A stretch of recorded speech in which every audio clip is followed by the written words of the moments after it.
Ponekad vam tržište da kretanje koje u retrospektivi izgleda čisto, glatko i očito, ali u stvarnom vremenu se čini neurednim i zbunjujućim, jer većina pokretnih prosjeka reagira prekasno i zarobi vas upravo u točki preokreta.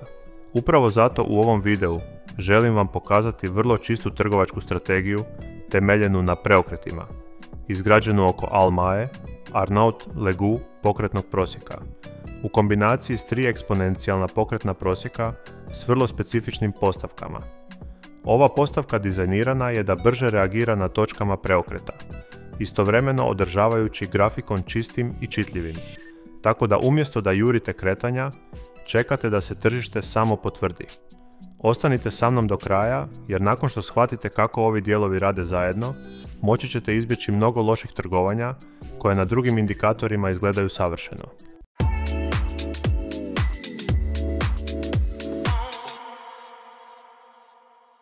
Dakle, sada sam na TradingViewu i prvo što moramo dodati je ALMA. Idite na indikatori. Potražite ALMA i dodajte ugrađeni Arnault-Legu pokretni prosjek. Ovo nije običan pokretni prosjek. ALMA koristi Gaussov filter za smanjenje buke i kašnjenja, što ga čini mnogo glatkijim i osjetljivijim od većine tradicionalnih prosjeka. Da biste ga optimizirali za ovu strategiju, otvorite postavke. To možete učiniti odavde. Postavite duljinu na 8. Ostavite sve ostalo kao zadano. Zatim idite na karticu Stil. Promijenite boju u bijelu i lagano povećate debljinu kako bi se jasno isticala na grafikonu. Sada moramo dodati 3 eksponencijalna pokretna prosjeka i za to ćemo koristiti vrpcu pokretnih prosjeka, Moving Average Ribbon. Vratite se na indikatore. Potražite Moving Average Ribbon i dodajte je. Prema zadanim postavkama dodaje 4 prosjeka, ali nama su potrebna samo 3. Dakle, ponovno otvorite postavke odavde. Uklonite jednu liniju i sve preostale postavite na EMA. Postavite prvu duljinu EMA na 8, s izvorom na zatvaranje. Postavite drugu duljinu EMA na 89, s izvorom postavljenim na visoku. Postavite treću duljinu EMA, također na 89, s izvorom postavljenim na nisku. Ovo stvara čisti EMA kanal. Sada promijenite boje kako bi bilo lako čitati. Otvorite karticu Stilovi i prva EMA, koja je EMA 8, treba biti žuta, a druge dvije linije trebale bi biti zelene. Također povećajte debljinu svih linija kako bi sve bilo jasno vidljivo. Ovo će biti sve promjene koje ćemo napraviti za ovaj indikator i u ovom trenutku grafikon je u potpunosti postavljen. Sada se usredotočimo na to kako ova strategija zapravo funkcionira. Dvije zelene EMA linije čine ono što ja zovem zeleni kanal i ovaj kanal definira cjelokupnu zonu trenda. Kada je cijena iznad ovog kanala, tržište je bikovsko. Kada je cijena ispod njega, tržište je medvjeđe. Zatim imamo dvije brze linije, bijelu ALMA 8 i žutu EMA 8. Iako imaju istu duljinu, odmah ćete primijetiti da ALMA reagira brže i čišće, a ta razlika nam daje precizne ulaze. Ovo je strategija preokreta, a ne strategija nastavka trenda, tako da nas zanima samo hvatanje prvog povlačenja nakon promjene trenda. Osjećate li da svi oko vas imaju koristi od umjetne inteligencije, ali nemate pojma odakle početi? Nemojte više čekati, počnite danas. Naš besplatni bot za trgovanje jednostavan je za korištenje, pokreće ga umjetna inteligencija i može vam zaraditi do 1% profita svaki dan. Već se pridružilo preko 50.000 članova. Sada kliknite donju poveznicu da biste dobili besplatan pristup. Ovo je vaša prilika da iskoristite snagu umjetne inteligencije i napravite korak prema financijskom poboljšanju. Počnimo s primjerom prodajne pozicije. U postavci za prodaju prvo želimo vidjeti tržište kako prelazi iz bikovskog u medvjeđe. To počinje kada se cijena pomakne iznad zelenog kanala ispod njega, ali sama cijena nije dovoljna. Zatim želimo da se i bijela ALMA linija i žuta EMA linija također potpuno pomaknu ispod zelenog kanala. Ako cijena zaroni ispod, ali jedna od brzih linija ostane unutar kanala, ne radimo ništa jer to često vodi do lažnih kretanja. Nakon što su cijena ALMA i EMA 8 sve ispod zelenog kanala, to je naš rani signal preokreta, ali još uvijek ne ulazimo. Umjesto toga čekamo povlačenje. identificiramo povlačenje kada bijela ALM EMA prijeđe preko žute EMA, upravo kao što se dogodilo ovdje.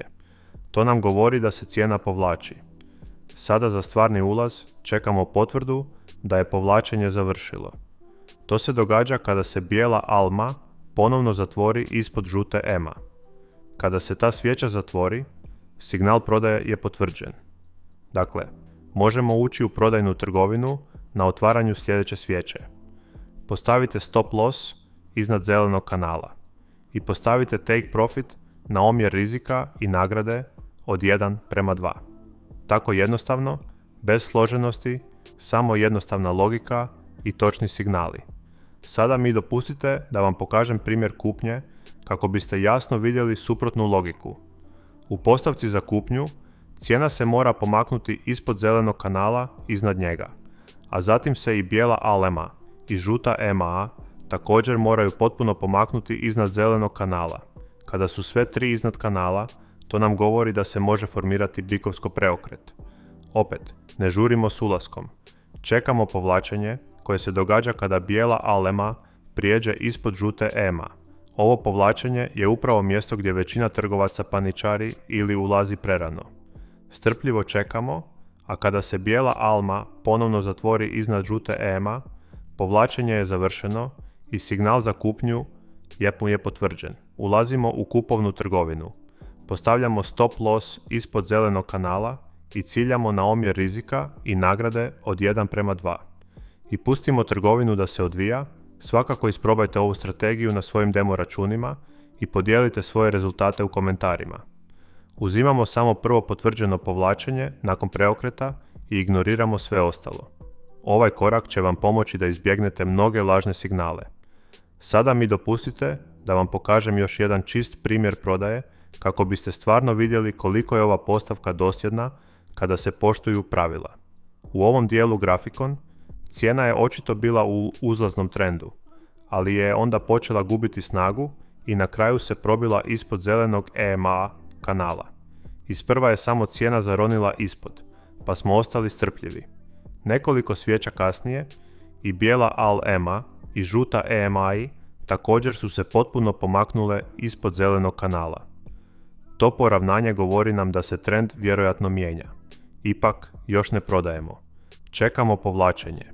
I možete to jasno vidjeti ovdje kada bijela ALMA ponovno prijeđe preko žute EMA, pokazujući da se cijena povlači prema gore. Ovdje upravo nestrpljivi trgovci prodaju prerano. Mi čekamo. Zatim, na zatvaranju ove svijeće, bijela ALMA se ponovno okreće prema dolje i zatvara se ponovno ispod žute EMA. To je naša potvrda da je povlačenje završilo. Upravo na otvaranju sljedeće svijeće ulazimo u prodajnu trgovinu. Stop loss ide sigurno iznad zelenog kanala, štiteći nas ako se tržište naglo vrati. Take profit je postavljen na dvostruki rizik.